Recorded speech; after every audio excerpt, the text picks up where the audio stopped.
عمره ما كلمني، دايما انا اللي بكلمه، بفضل اساله، احاول اعرف حاجات عنه، عمره ما سالني عن حاجه تخصني.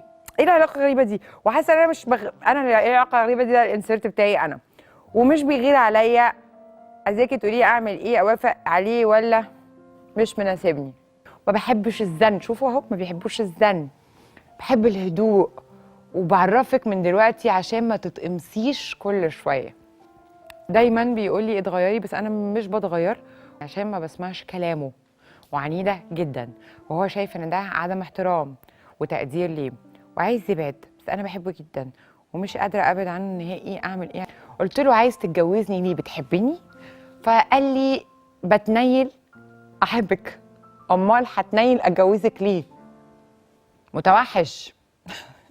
طب هو بارت 1 الجزء الاول بتاع الراجل المتوحش ده، اللي هو بتنيل احبك وهتنيل اتجوزك والشراسه دي، يعني انا بحبها.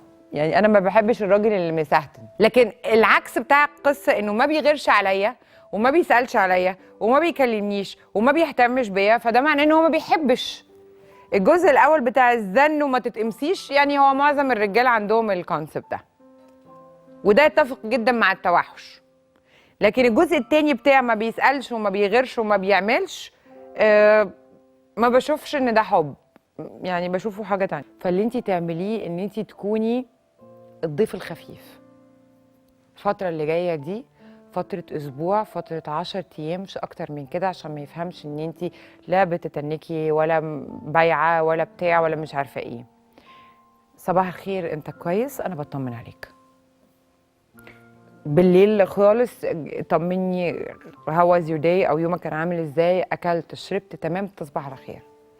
تاني يوم بتتكلمي مكالمه الساعه 4 او 5 الظهر، ازيك عامل ايه، واحتمال ما يردش، ما تقفليش، لان كبير قوي ما بين ان انا اكون شخص عنيد بعند مع الراجل اللي معايا، الرجاله ما بتجيش بالعند، لكن ان انا اكون باخد موقف عشان في حاجه حصلت، عشان كرامتي، علشان في حاجه مضايقاني، ده شيء. وان انا اكون شخص بيعند طول الوقت، مش حرب حب.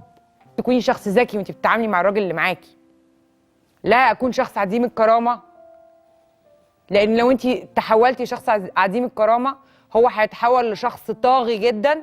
باي ذا اند انت هتمشي، انت اللي هتمشي، لان مفيش راجل بيمشي بالعند، ومفيش راجل بيمشي تقول لك اديله فوق مش عارفه ايه. لكن الراجل بقى النرجسي اللي عنده مشاكل في دماغه، ابن ماما اللي عنده بقى في نوعيات